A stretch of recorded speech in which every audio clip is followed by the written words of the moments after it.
I feel like everything worked out for my good at the end of the day. That's true though. Yeah, but yeah, their influence was paramount for me doing medicine. I remember like you going to Ukraine, and I was like, I was dreaming I'm gonna come for your graduation. Yeah. But like then you were still in Nigeria, right?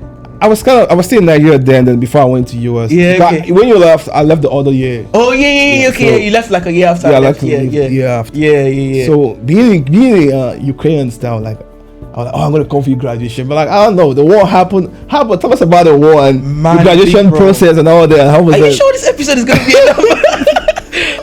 Yeah. For me, the war was a shocker. It was a shocker. So when the tensions were getting really high, I started saying to myself, okay, this will most likely happen. My auntie was so concerned about me. She was like, listen, what can we do to get you off the country? So I was like, okay, I could go to Maldives. I didn't mind going back to Nigeria, but my dad was like, never, you're not coming back to Nigeria. Because I didn't have time to come to the UK. So I was like, the middle ground for me to go to and stay a couple of days before anything is the Maldives, which was like accessible to all Nigerians. So she was like, okay, how much is it going to take for you to go there? I said, okay. I checked. She sent me the money immediately. Your mom even sent me some money as well to like add for me to take care of myself and everything. My dad sent me money, so like I was doing well financially. I got the tickets, I got everything to and fro, like because like I said to myself, if in any case the war doesn't happen, I can come back. If it happens, I'm good.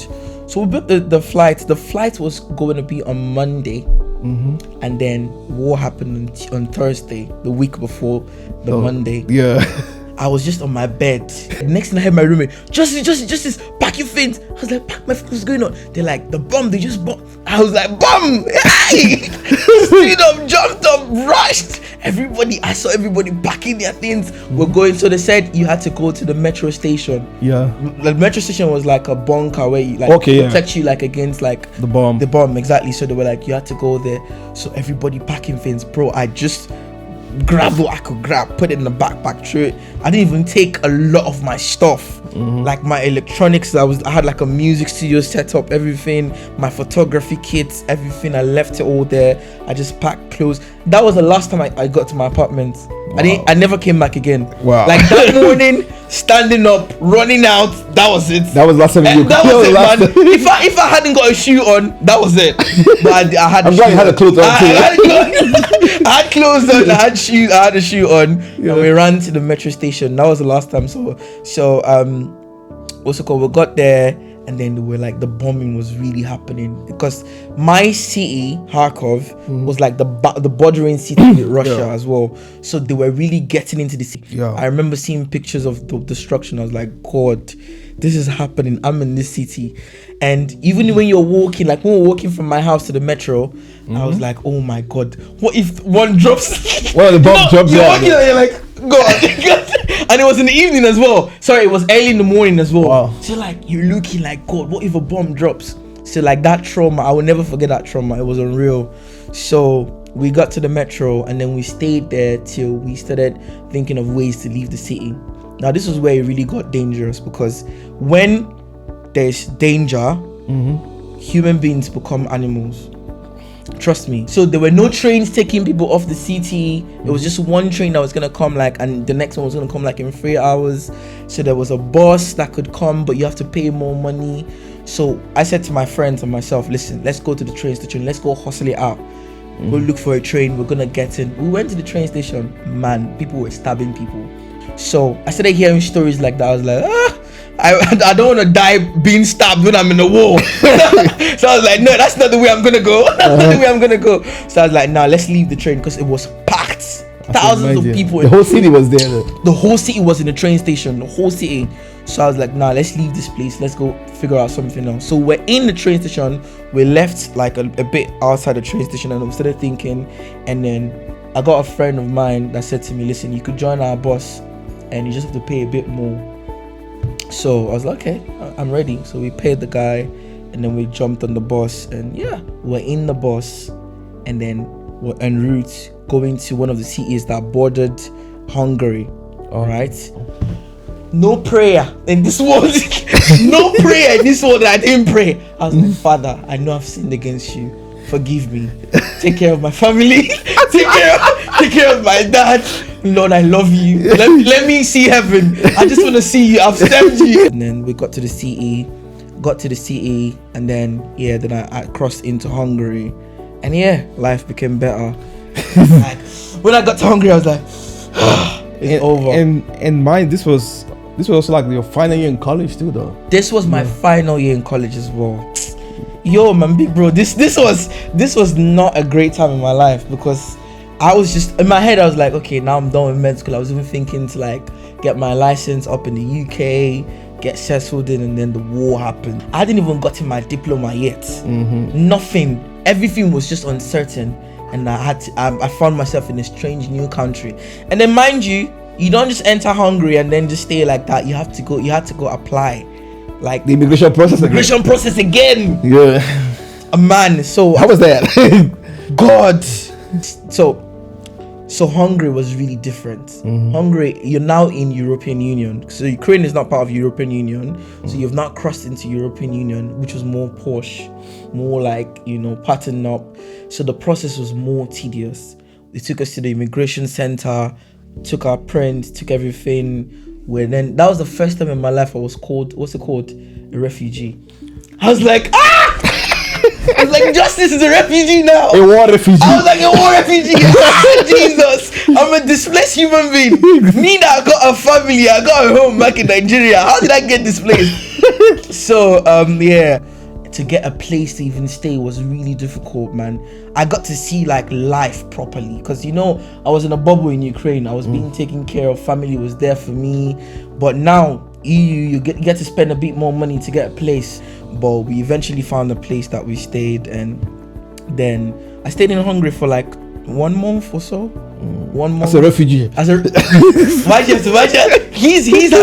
having too much of a good time. He's having too much of a good time. He's staying as a refugee. No, but there's nothing wrong with being a refugee, honestly. Like a war. It's not a good place to be. Like, don't start around us. It's not. It's not the best place to be mentally, physically, or anyway. But you need to. I feel like different people with different stories.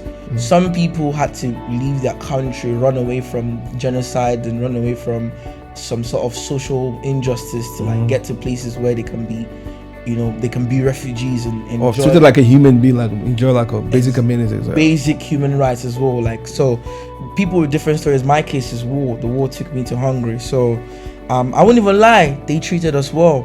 They accepted us well. That's good. We got Red Cross services if we wanted any health emergencies. It was really good, and we were given money as well from the government. So I left Hungary, because now you're in the EU, you can travel around the EU. So I left Hungary because I got my best friend in Germany.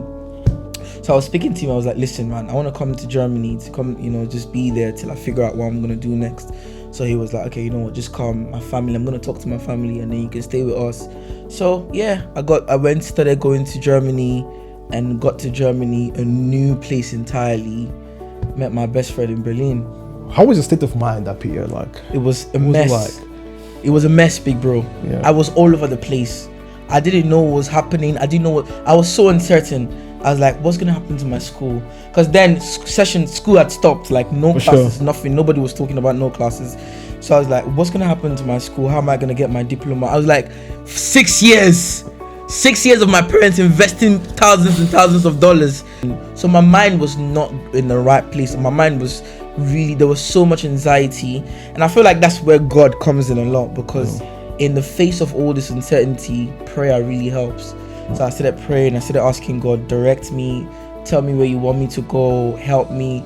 So that 1 month in Hungary was really uncertain. I was just really anxious. I was really and funny enough, then like we never even cared about your 6 years in Ukraine. All cared about what you getting away from. I'm telling you, Ukraine to a place of safety. Was, as a family member, and like watching the news and all the stuff. True. And nobody was even talking about my. Nobody cared about how much you were spending. Nobody was even talking about money either. Yeah, you just like talking about life. You being alive and you being safe. And people, that's such an important point you've pointed out as well, because when these things happen, all anybody's thinking of is saving life.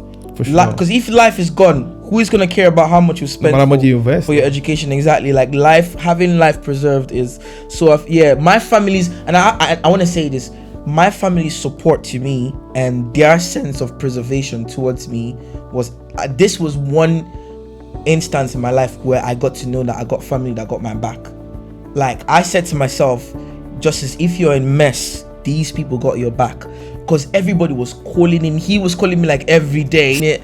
So I'm really grateful, big bro. You lot did a lot for me. I'm grateful that you went through that phase. You came out strong, safely. Safely. That's most important. Being safe, no harm, nothing happened to you. Thank God. Are you able to move through EU and getting to Germany? How was life in Germany? Understand? I wouldn't even lie. Germany was the most trying and difficult part of this process.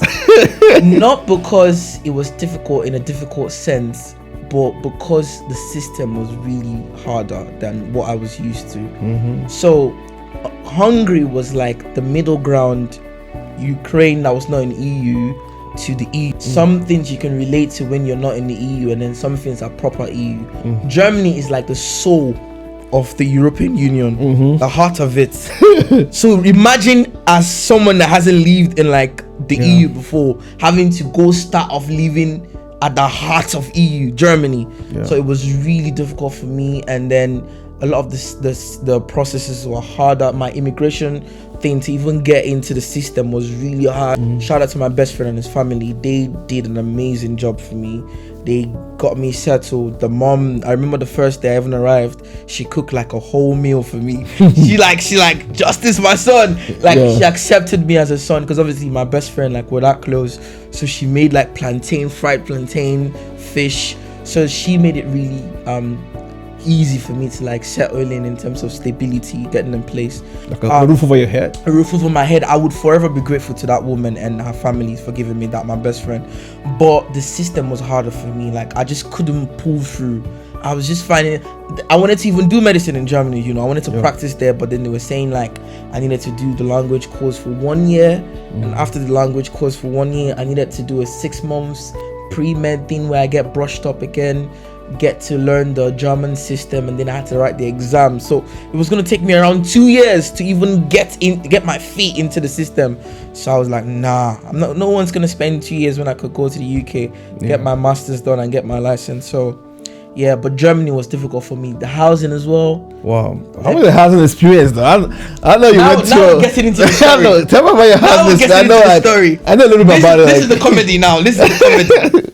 So obviously, like, the thing about European Union is the housing is a big deal, especially for major. So I went to Berlin, straight to Berlin. Wow. So listen, I was in the heart of the EU, Germany, and I was in the heart of Germany, Berlin. So I was getting it hot. So housing in Berlin is by God's grace. For you to find a place to lay your head is by God's grace. So obviously, like, I stayed with a family and the space was not that much. Okay. So time came for them to be like, okay, listen, you got to find your place. And I was like, yeah, of course, like, you lot have done so much for me, keeping me here. Like, it's the EU. You have to understand, it's the EU. Yeah. Everybody like needs to, So at some point they were like, okay. So I started looking for a place. My best friend even helped me get my first place. So I got my first place. Man, I'll call his name, man. Thomas. What's the name of that landlord? Thomas messed me up, man. So it was like a shared space. Yeah. He was staying in one of the rooms and I had to stay in the other room. He was like a proper white German Caucasian. The guy had problems with my food, African food. I couldn't cook at home. Yeah. I couldn't, like, the bathroom, there were specific times I could use the bathroom. Do you imagine how crazy that is? Someone telling you can only use the bathroom from this time to this time. I'm not joking. So I was like, that is crazy, but I needed the space then. For the amount that he was willing to give it to me for, I had to take it. Because obviously, so I got the place and my life was really weird. I couldn't get visitors. Nobody could come visit me. It was a shared space. Yeah. If for any reason anybody was going to come see me, I needed to tell him 2 days prior. 2 days prior, he had to know. So it was really weird, man. I remember one time he'd gone to work. I cooked like my favorite food, egusi. So the smell was, like when you cook Nigerian soups, the smell stays in the home. It stays a bit, So I opened the windows. I made sure like the place got ventilation. So he came back in the evening. Mind you, I cooked in the morning. He came back in the evening. He picked up the smell. He was like, man, the guy lost it. He was shouting. He banged my door room. Boom, boom, boom, boom, boom. Now you have to understand, I didn't speak German. So everything he was saying, I wasn't understanding. So I had this giant human being in front of my door, banging my door, shouting at the top of his voice in German, a foreign language. I wasn't understanding. Man, I was losing it. I was so pissed off.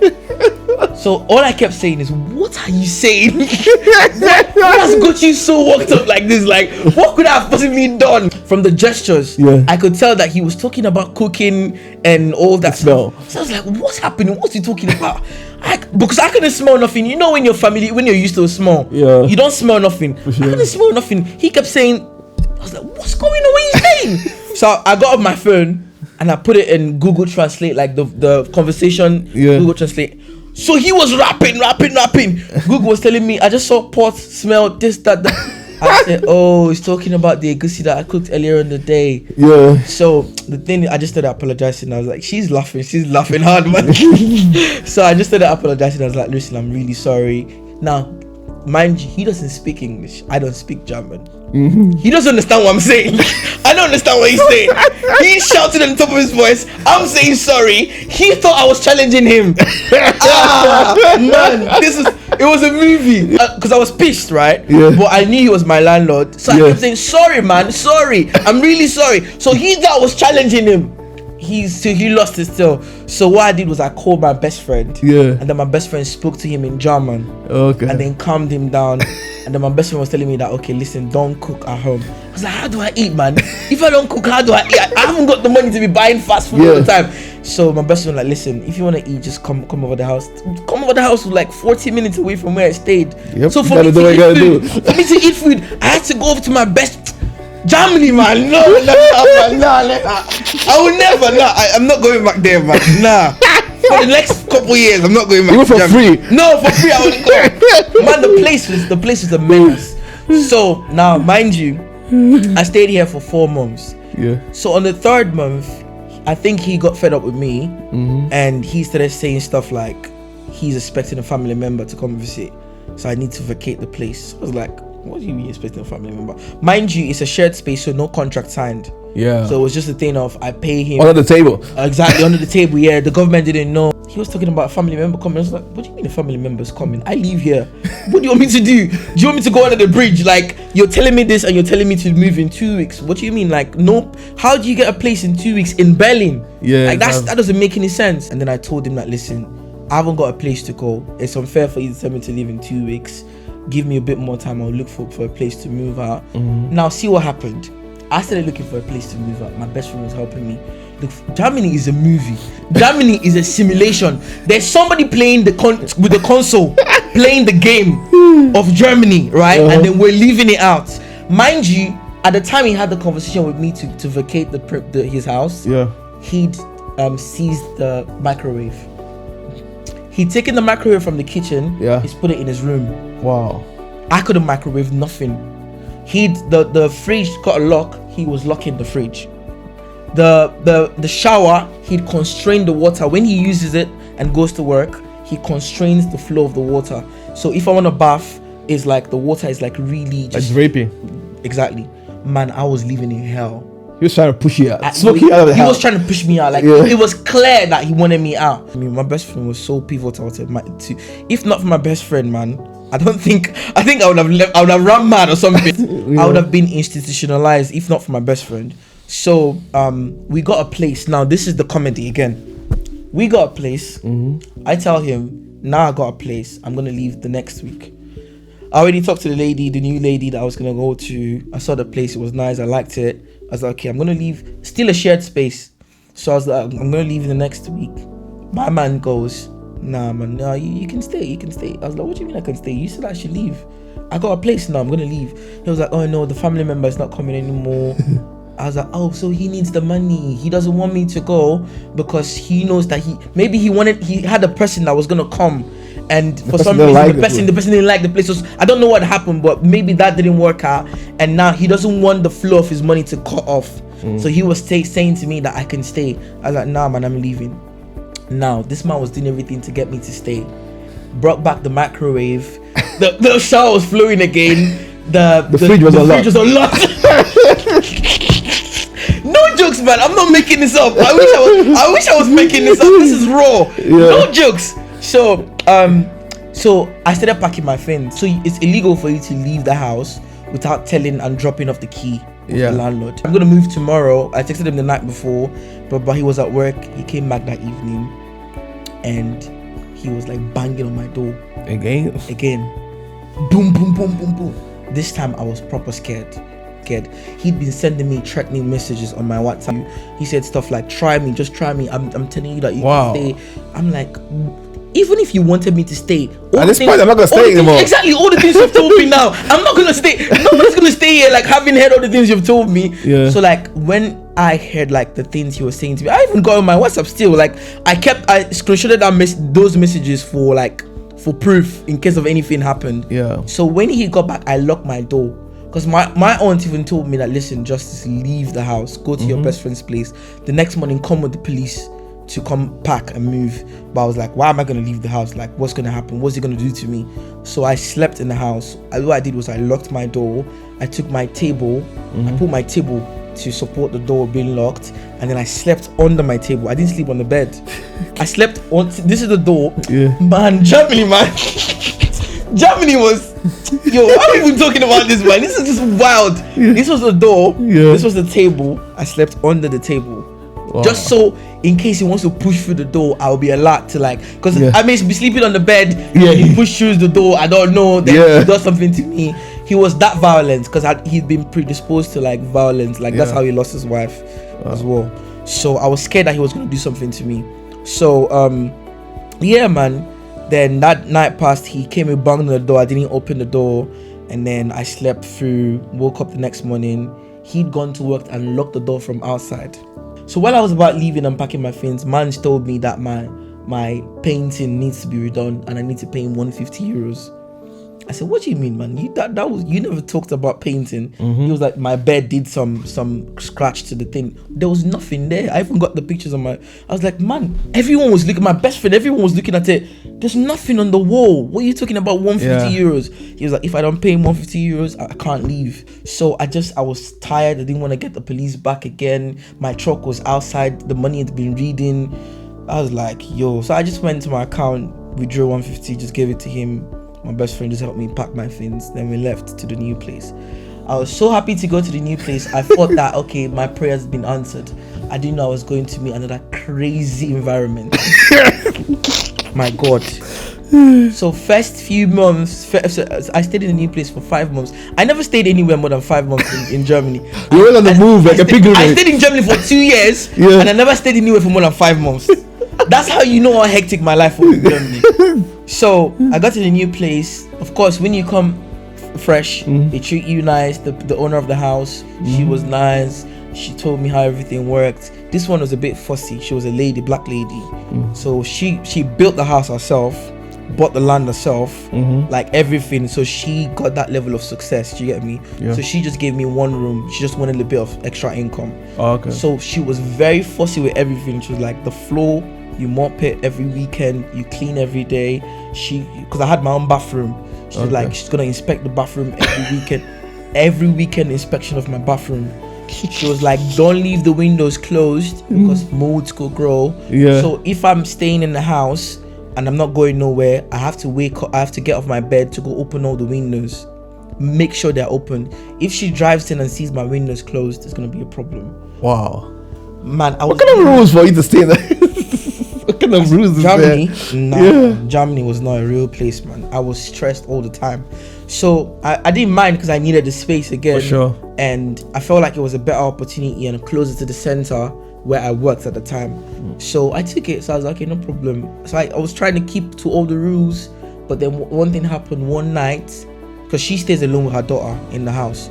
So one night I was very hungry. Naturally, you just wake up to go get something in the fridge, because she gave me like a compartment in the fridge where I put my food. So I woke up, opened the kitchen door, got to the fridge, opened the fridge. So you know, sometimes when you're trying to take out a plate, that night sound where it's the sound loud. Plates are loudest at night, man. So that it just like got a bit loud. I was like, oh my God. So I just took it, and then I said to myself, I hope this is not going to be I said, even if it's going to be a problem, it's not going to be a big one. It's just going to be that kind of thing of be careful, don't make that much noise at night. It was a big problem. Next morning, she's coming frowning. She's banged my door. They had a thing with banging doors, man. She banged my door. Boom, boom, boom, boom, boom. I was like, what's going on? She's like, what happened yesterday night? This one, she could speak English, obviously. Yeah, okay. What happened yesterday night? I was like, oh, I'm so sorry, ma'am. I was just hungry. I had to go take some food. She's like, nah, you don't. After 10 in this country, we don't do nothing. Blah, blah, blah. After 10. And you're still paying for rent for this place? And I'm paying for rent, man. I'm paying for rent. I'm paying for my space. It's not like you're doing me a favor. Unless she's squatting you. Exactly. It's not like I'm squatting in your house or whatever. I'm paying. And she's like, after 10, you can't. What do you mean after 10? I can't do nothing. It's like, nah, like she just said, I wouldn't hear you use your toilet because when you flush, it makes a sound, the water like coming. She's like, use your toilet at night. I was like, what? So if I'm pressed at night, I shouldn't use the toilet. Yeah. So that was when I knew. I called my best friend. I was like, oh, this is gonna be a problem. First week in, she said to me, you can't stay here. Look for a new place. Wow. I cried. I was like, God. So I started begging her. I begged and begged and begged and begged. Then she's like, okay, let me give you another chance. So stayed there. I couldn't manage, man. It was too many rules. You can pee at night. You can't eat more than. I think before after 10 o'clock you're down. The breaking point for me was when my best friend came to visit me one time, because she hadn't given me no rules about visitation. Oh. So I thought my best friend could just come visit me and then we'll just stay outside because she got like a yard. Okay. So my best friend came to visit me and then I opened the gate for him. The gate was like electric. So you just press the button and then it was a bit bougie. Yeah. It was a bit like patterned up. So the gate opened up and then she saw from the camera that someone had come to visit me. In the middle of conversation with my best friend, she calls me. She's like, I want to speak to you. Then I go up because she got her room upstairs. I go upstairs and she's like, listen, you gotta leave. I can't. Why do you bring someone to my house? I was like, that's my best friend. And he's just come to say hi to me. He's never been here since I've been here. I've been here 2 months. Nobody has come to visit me. He wants to say hi to me. Nobody's been here. He's like, nah, you can't bring nobody to my house. So like, you have to leave. I feel like she just wanted me to leave. So for some reason, it dragged on for 2 extra months. It dragged on for 2 because I kept saying I'm looking for a place Then finally got a small cubicle, which was like, I think the last place I stayed in before I left Germany. Man, this is a bit tiring, man. I got like a bit of a cubicle now where I lived. Like, it wasn't like a room. It was a cubicle. I got like... I can see the picture right now when you said that. I sent you a picture. If you get into... Man. Bro, I really suffered, man. The sofa was so uncomfortable. I was having neck pains, man. All through me staying there, I was having neck pains. I remember I even had to buy like a really big pillow. Because by the time I put it, I was like, so that was where I stayed a bit. I was a bit stable there. Your space was a couch. It was a couch. No, I didn't have nothing else. All I had was that couch. No wardrobe, nothing. All my clothes was in my boxes. Yeah. Man, big bro. God is good. So I stayed there. And the lady was like, okay, we need to get you a wardrobe. She bought me a wardrobe later. And she was better. Yeah. But this one was a bit weird. That was when we started having problems. And then she was like, no, you can't use the oven. I was like, okay, I can't use the oven. Then again, she started restricting the flow of the shower water as well. How do they have that kind of power though? It's crazy. When they finish bathing, they do something on the bottom of the thing. I don't know. Then the shower water is ridiculous. Sarah, do you know what it means, yeah? So like we're having your bath and you put it on and you just get like sprinkles. Yeah. Oh Lord. Do you know how long you had to stay in the shower to be done? Yeah. So it was it was really hectic for me. Germany was tedious.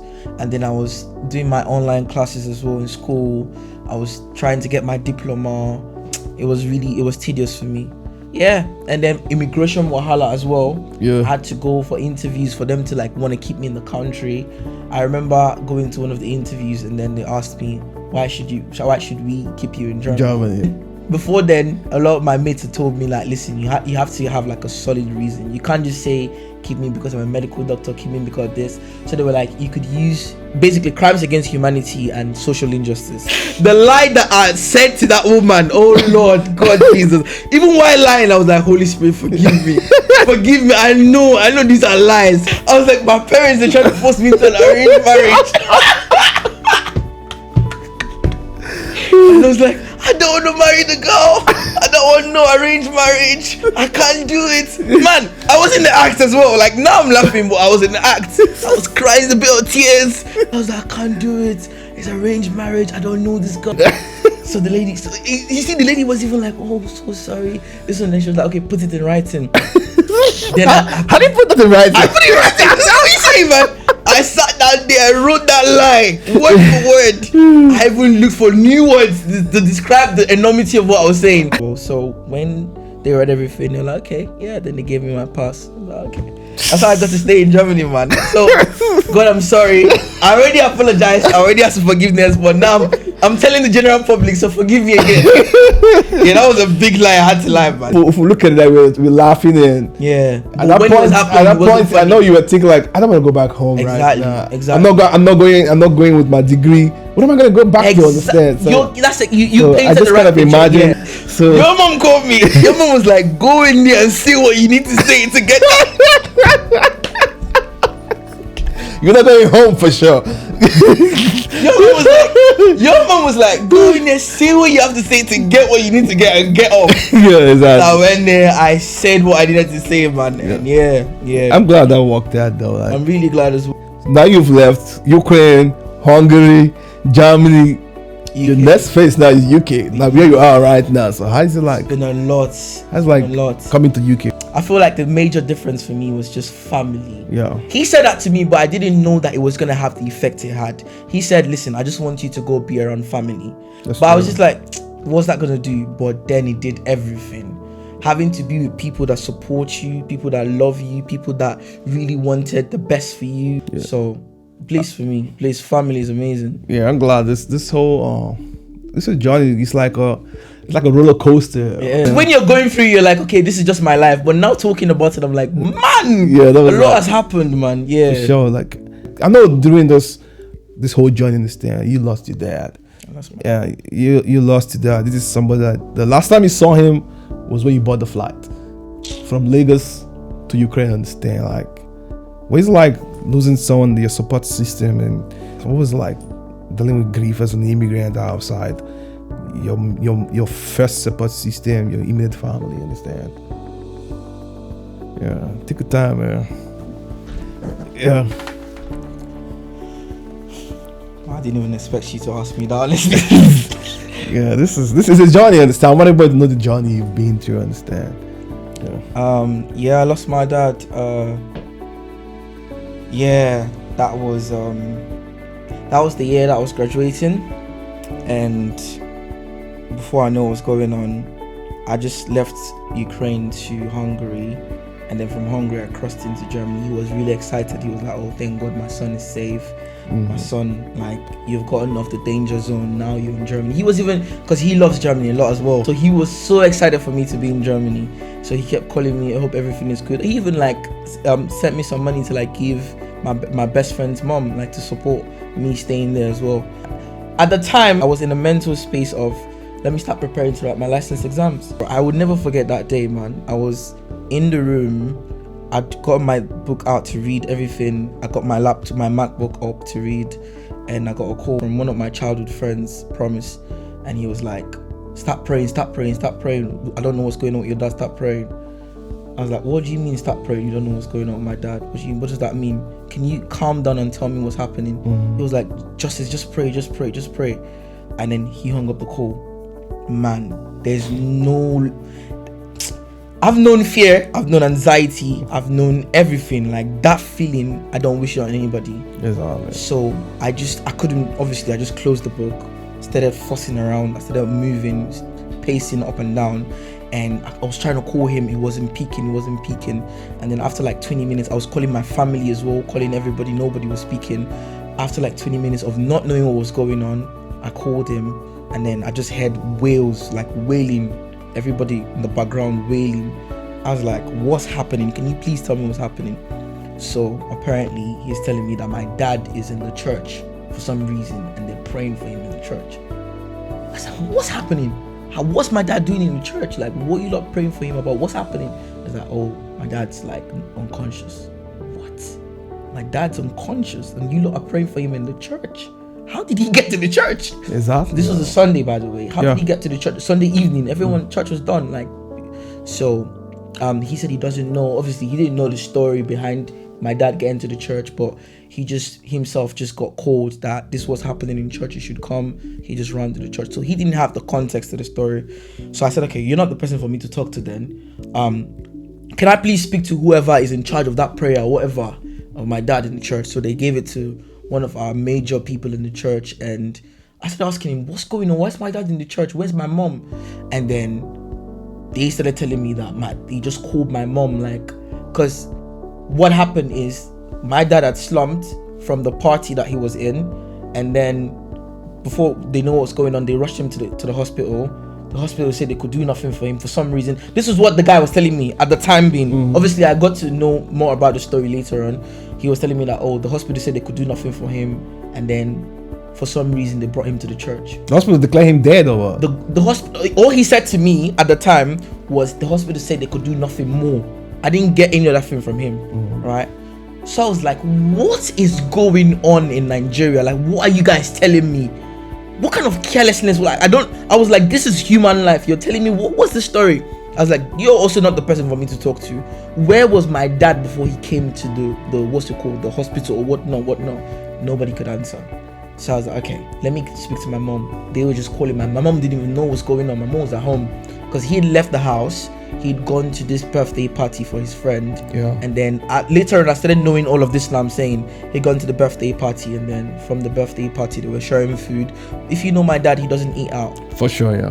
My dad doesn't eat out. He doesn't drink out. He doesn't eat out. Like, it's like that. He comes back home to eat his food. I haven't learned that from him. So he was at the birthday party. They were about sharing food. The lady that was going around sharing the food got to him, and they were like tapping him. So he's like chief, like like your food is here, and he wasn't moving. Chief, and he wasn't moving. So everybody thought he was sleeping because maybe he was tired or something. But then after tapping him for a while, like he fell off the chair, and then they started rushing him to like the clinic, and they took him to the clinic, and then the clinic said he was dead, literally, before they could do anything. So that was where the person carried him from the clinic and took him to the church altar. I was like, I knew what happened to my dad, medically speaking. He's got a heart attack, right? So I knew what happened, and I'm saying to myself, obviously I'm a medical doctor, so I'm processing the whole thing differently. They're not medical doctors, they're not medically inclined, they don't know what I know, but I know that at the end of the day, you don't just take somebody from the clinic to the church. Do you understand? Like, the Holy Spirit, this is one thing that really annoyed me about the story. The Holy Spirit is in you. He's everywhere. God is everywhere. What is the difference between being in the altar and praying for him in the hospital? You can be praying for him in the hospital while they still keep trying a lot of things. Like, why do you have to take him off the place where he could get any help he could get from, and then you took him to the church? For what reason? So you have to understand, I'm not there, I'm losing my mind, they're telling me this. I wasn't thinking about this like this then. The medical process. I was losing my, I was shouting at everybody talking to me. I was like, why is he off the hospital? They were like, they said they couldn't do anything for him. Why not leave him there still? I was like, what in the world? So up until now, I've not even met the people that did all these things. Like, these are one of the reasons why I want to go back to Nigeria, actually. I want to really go know what happened. I know he's gone, but what happened? Like, it's still unclear to me what happened. So when you explain to me, like, what was the thinking process? Like, you took him from the party and you drove. What are you not saying, man? Then I got broken, man. I couldn't do nothing. All the studying I was about to do, paused, nothing. I just crying, wailing, depressed for months. This happened in May. Death is so final. Death is final. Like, it's happened. There's nothing you can do after death. That's the devastating part of the whole thing. Immediately I found that he was dead, there was nothing I could do. Exactly. It's just for you to now grieve the person. So, like, this was like my hero. This was a person that, where even before he died in May, I graduated in June. he was talking about coming. He was gonna come for my graduation in Ukraine. Yeah, I guess I was planning to come to your graduation. Sorry, he was gonna come for my graduation in Ukraine. He was gonna, so the war happened. He was gonna come to Germany still. Yeah. He was gonna come meet me in Germany, wherever I was. He was gonna come the month I was graduating to come meet me. He and my mom. So just having that conversation with that man was my everything. And then the process, lost him. I was shattered. I couldn't do nothing. How was like dealing with the grief, like, and this time you're all alone by yourself. You've never seen any family member, understand? You know, dealing with that process. Now talking about this, man, I just realized how much I went through, bro. Dealing with war too, though. I just come off a war. Yeah. God is good, man. Yeah. I was not doing well. I remember there was a time when, like, I woke up the morning, my thoracic region just tightened up. I couldn't. No air was leaving me. So like my best friend even had to like open the windows because I was wheezing like for air. His mom ran into the room and was like, "What's going on, Justice? What's going on?" So they were like, "Okay, listen, stand up, please, go out, go get some air." So I just got up. I'd not left the house for like a month. I was always in the dark. I was always crying. My mental health was shattered. So that morning, I remember having to go take a run. And I just run around the field just laid down on the field grass, and I was just like looking up, and I was like, God, how can you do this to me? Like, I've got nobody, I've got no one, no support system. Like, how am I gonna make it through? How is it that you've made me a father? Because right now that's who I am, like taking care of my younger ones, my mom, and having to navigate a family. Why did you let this happen to me at such a young age? So, you know, I got no answer. I got no answer then. I think what really helped me was family. He really like came through for me. He was calling me every time to check in on me, and my aunt as well. And everybody was just really, my friends did the most then. Yeah, so I feel like just knowing that. Then again, if you really have a strong belief in God and knowing that God is going to work out things, that really helps as well. Because I kept praying. I couldn't pray the first few months though, but later on, I think, I won't even lie, I feel like I almost lost my faith. I think this is the first time I'm publicly saying this. Yeah, I feel like I almost lost my faith. Not that I stopped believing in God, but I was at a place where I couldn't communicate with God. I couldn't do nothing. I wasn't talking to God. I was just by myself. Like, I wasn't praying, I wasn't going to no services. I wasn't reading the Bible. Nothing, man. It was just like I was nothing. Like nobody could get through to me. Like if you talk to me, it was like I was a dead being. Like I was no emotions. I wasn't laughing. Yeah. Like it was very hard to have a conversation with me then. Everybody was struggling. Like you can't make me. You see the way I'm laughing. Like you know how I naturally laugh. Then when I was dead, nothing. So it was, I think after 3-4 months I started like picking myself up. It was not a good time to know me. I started like, you never able to go to the funeral though. I wasn't able to go to the funeral. That was the one that gave me a stab. That gave me a stab through to my heart, because I felt like I needed to go pay my respect to him. This was a man that had done everything for me. This was my hero. This man believed in everything that I was. This old, like you see my persona, like my personality right now is from him. It's like a copy of who he was, and in so many ways I try to live my life like him.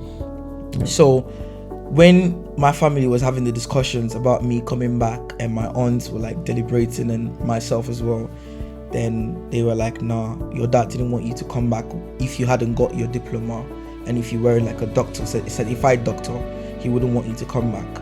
I was like, what? I'm gonna go back, nobody's gonna hold me. But it wasn't even about that. It was about, if I'd left Germany, I couldn't come back to Germany because I hadn't gotten my immigration pass yet. And I was a refugee. So if I'd left Germany or Europe at the time being, I couldn't come back. But I needed to be in Europe to get my certificate, to like finish what he'd started.